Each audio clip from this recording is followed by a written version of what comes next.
My wife cheated on me with my best friend, and now she's trying to claim half of my $750, $0 inheritance in our family home, none of which I knew she was secretly planning when I found out she'd been secretly funneling money into her sister's debt and hiding assets. Hello everyone.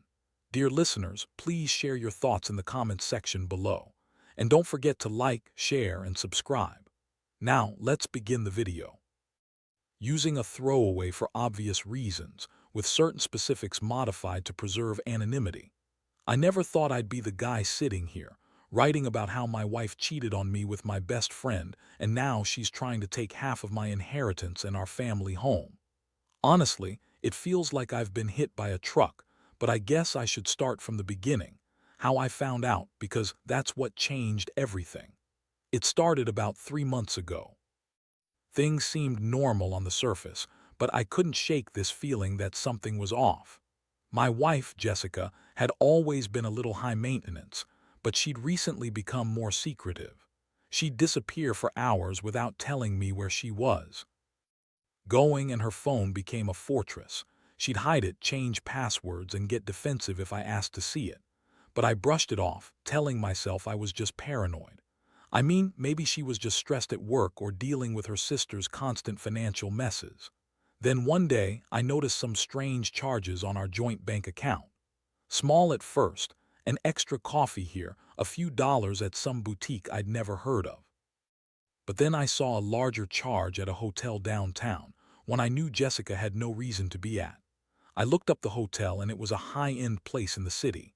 I called her that night, asking where she was. She told me she was at her sister's house, helping her with some bills. I didn't think much of it at first, but I started noticing other odd things. She was acting weird, more irritable, snapping at me over little things. She'd get defensive if I asked about her whereabouts. One night, I decided to check her phone when she went to bed. I've never been the snooping type, but I figured I had to know what was going on. What I found made my blood run cold. There were dozens of texts with her sister, Lisa, about money, funneling money into Lisa's debts, hiding assets, and there were even some messages where Jessica was talking about keeping the story straight and covering her tracks.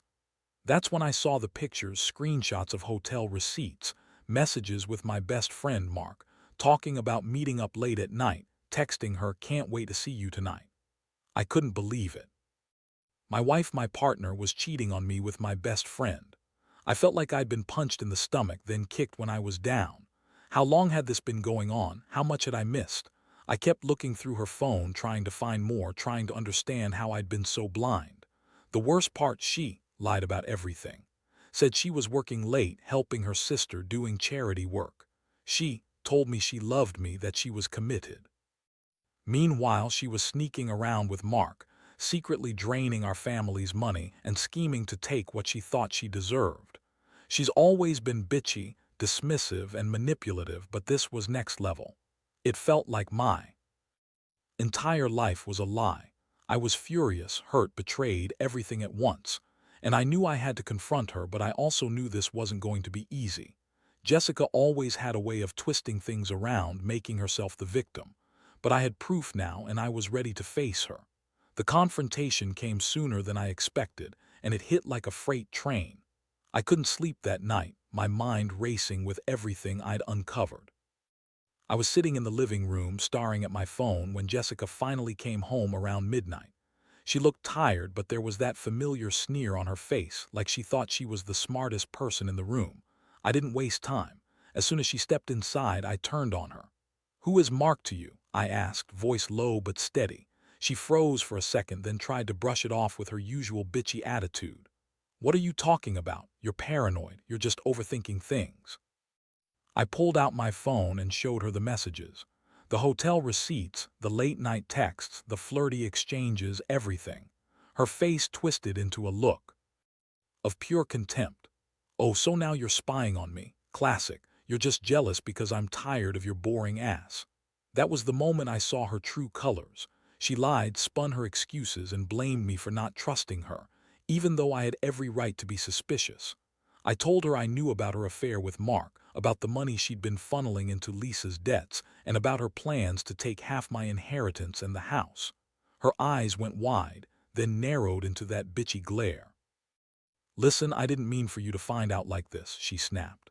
"It's not what you think. Mark and I were just friends, it's nothing serious. And the money, I was just trying to help Lisa out. You're overreacting, you always do." That's when I snapped. I'd never felt such rage.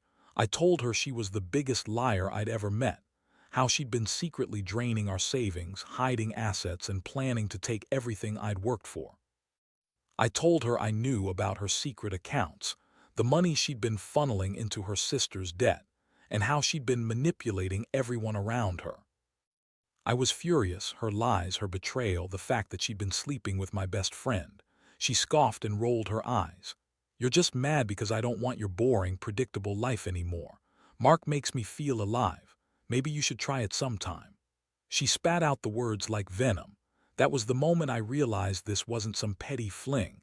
It was a full-blown betrayal, and she didn't even care how much she was destroying everything. I was stunned, hurt, and angry all at once. I wanted to scream at her, to shake her, and make her see how much she'd hurt me. But I also knew I had to keep my composure to think about what came next, because this wasn't just about the affair or the money. It was about the fact that she'd planned this entire thing behind my back, secretly working to take what was mine, all while pretending to be the perfect wife. In that moment, I realized I couldn't trust her anymore. Everything I thought I knew was a lie. The woman I married, the woman I loved, was just a manipulative, selfish bitch. And Mark, he was just as guilty. I could believe I'd been so blind. The betrayal was deep, and I knew I had to act fast. I couldn't let her get away with it, not without a fight. I just didn't know how bad it was going to get from here. After that night, I couldn't sleep. My mind kept circling around her lies, her betrayal, and the mounting sense that I'd been played for a fool.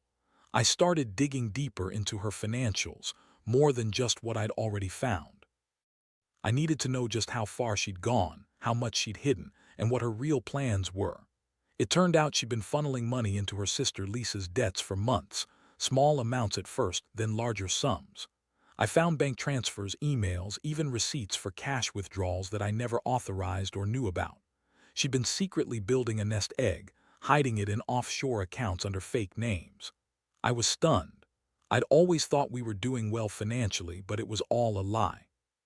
She'd been secretly draining our money, planning to walk away with a sizable chunk of my inheritance, claiming she had a right because she was my wife. The inheritance, by the way, is a big deal. I inherited $750, $0 from my grandfather, who was a wealthy man. It was in a trust, and I was supposed to get it when I turned 40. I was 38 now, and Jessica knew about it. She'd been subtly pushing me to talk about it, asking about the estate, hinting she wanted her fair share, which I thought was just her typical bitchy attitude about money. Turns out, she'd been scheming to get her hands on it all along. I also discovered she'd been secretly working with her lawyer to draft a fake prenup, trying to make sure she'd get half of everything, even if I caught her cheating. She's always been good at lying and twisting things, but this was next level. She'd even hired a private investigator to dig up dirt on me, trying to find some way to use my past mistakes against me. All I could think about was how she'd been planning this whole thing behind my back, all the while pretending to be the loving wife. I knew I had to act fast. I couldn't let her get away with this. So I started documenting everything, screenshots of bank statements, emails, texts, even recordings of her talking to her sister. I wanted proof, solid proof, so I could confront her properly and protect what was mine.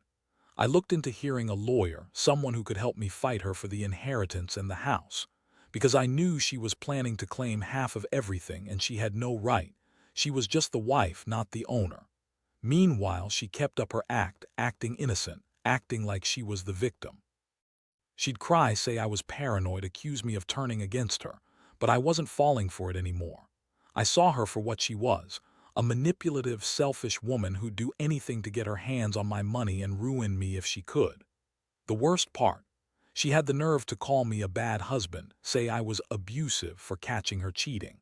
That was her favorite trick, twist the truth, make herself look innocent and paint me as the villain.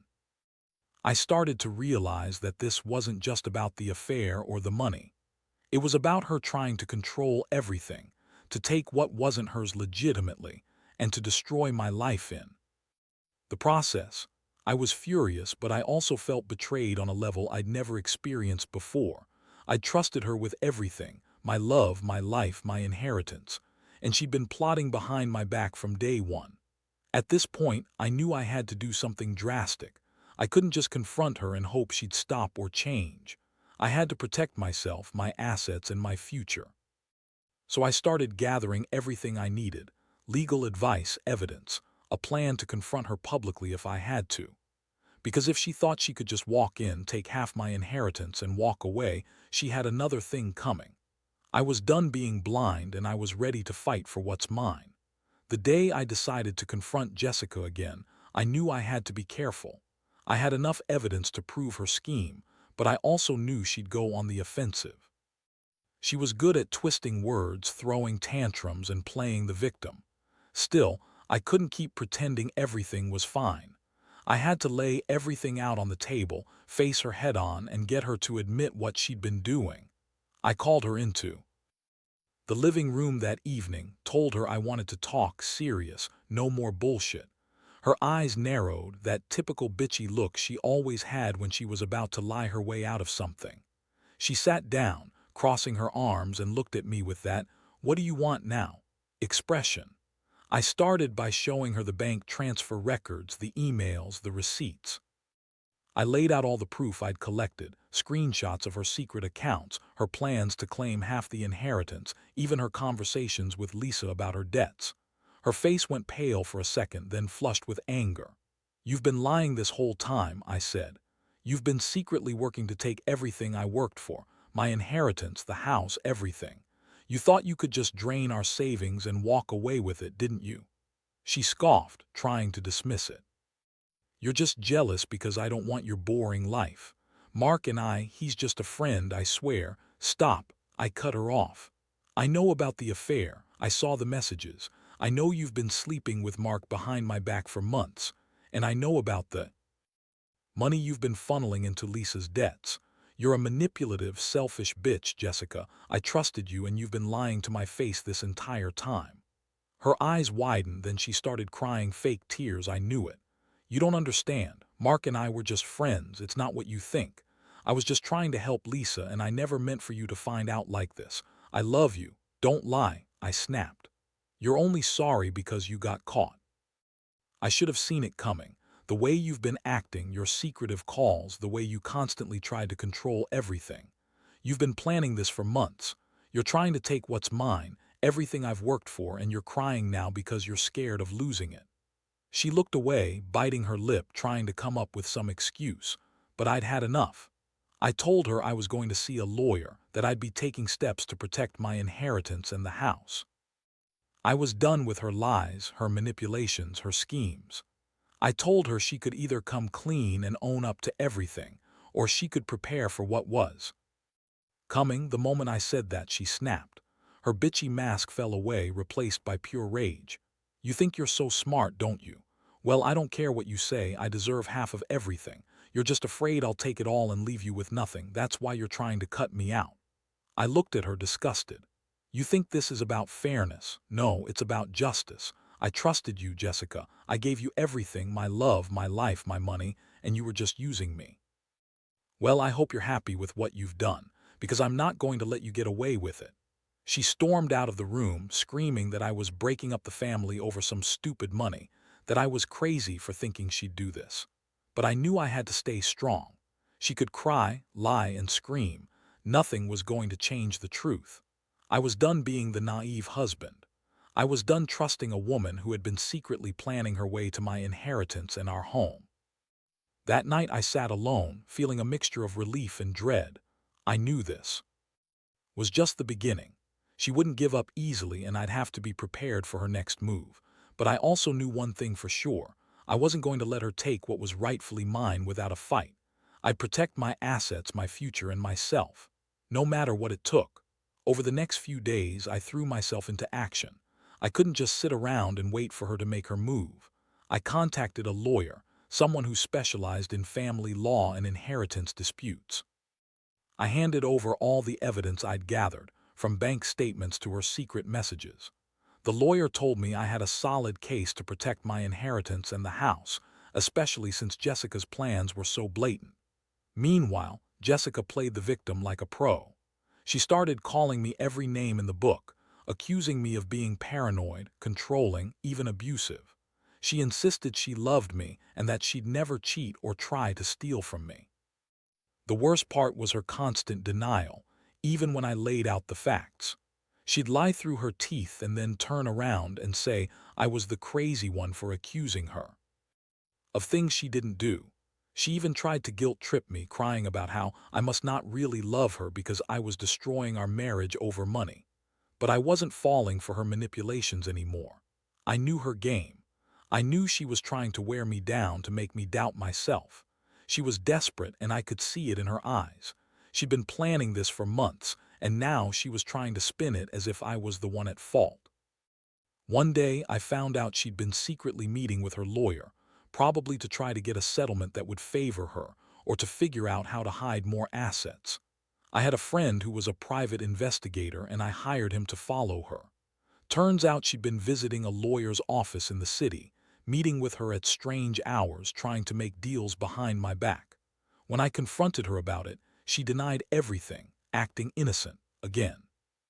But I had the evidence, and I made sure my lawyer knew about her scheming. Things started to escalate when I filed a formal claim to protect my inheritance. I also sent a cease and desist letter to her lawyer, warning her to stop trying to hide assets or transfer money. I told her I was prepared to go to court if she didn't drop her plans. That was the last thing she wanted. She's always been good at avoiding responsibility, but I was ready for a legal battle. Jessica's reaction. She doubled down on her bitchy attitude. She accused me of trying to control her, of being paranoid, of ruining her life. She said I was just jealous because she'd found someone new, Mark, of course, and that she'd leave with everything if she had to. She even threatened to take me to court for custody of our family home, claiming I was an unfit husband. That was a turning point for me. I realized she wasn't going to stop until she got what she wanted, no matter how much damage she caused. I couldn't let her manipulate her way into half my inheritance or destroy the house I built with my own sweat and money. I had to fight back harder, so I prepared myself for a legal war, gathered more evidence, hired a forensic accountant to trace her hidden accounts, and made plans to secure my assets. Throughout all this, I felt a strange mix of anger, disappointment, and heartbreak. I'd loved her once, believed in our marriage, but now I saw her for what she truly was, a manipulative, selfish woman who'd do anything to get her hands on my money. The betrayal cut deep, but I knew I had to stay strong. I wasn't going to let her win, not without a fight. I was determined to protect what was mine, no matter what it took.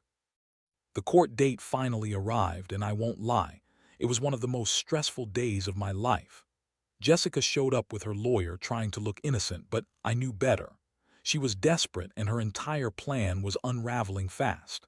The judge listened carefully as my lawyer laid out all the evidence, proof of her secret accounts, the hidden assets, her scheming to claim half the inheritance, and her affair with Mark. I could see her squirming in her seat, trying to come up with some last-minute excuse, but it was too late. When the judge finally made her ruling, I felt a huge weight lift off my shoulders. She awarded me full control of the inheritance, my grandfather's trust, and declared that Jessica had no legal claim to the house or any of my assets. Her attempt to claim half was denied outright. She was furious, screaming and crying, trying to spin it as an injustice, but the court saw through her. Her lies and manipulations had caught up with her. Jessica's face twisted with rage as she realized she wasn't getting what she wanted. She tried to threaten me, saying she'd appeal, that I'd regret this, but I was done listening to her bullshit. I knew I'd protected myself and my future. The judge's decision was clear, and I knew she'd have to accept it, at least for now. In the aftermath, I moved out of the house, took control of my finances, and started rebuilding my life. The emotional pain was still there, but I felt a strange sense of relief. I'd been betrayed by the woman I loved, but I'd also taken back control. I learned a lot from this, about trust, about the importance of protecting yourself, and about how some people will do anything to get what they want. Jessica left town shortly after, trying to spin her story to anyone who would listen, claiming I was the villain. But I knew the truth. She was a manipulative, selfish woman who had tried to destroy me for her own gain. I've cut all ties, focused on healing, and moved forward. Looking back, I realize I was naive to think marriage was enough to protect me from someone like her. Trust is fragile, and when it's broken, it's almost impossible to repair. But I also learned that you have to stand your ground, fight for what's right, and never let someone else's greed or lies ruin your life. I'll never forget what happened, but I'll keep moving forward, stronger, wiser, and more cautious than ever before.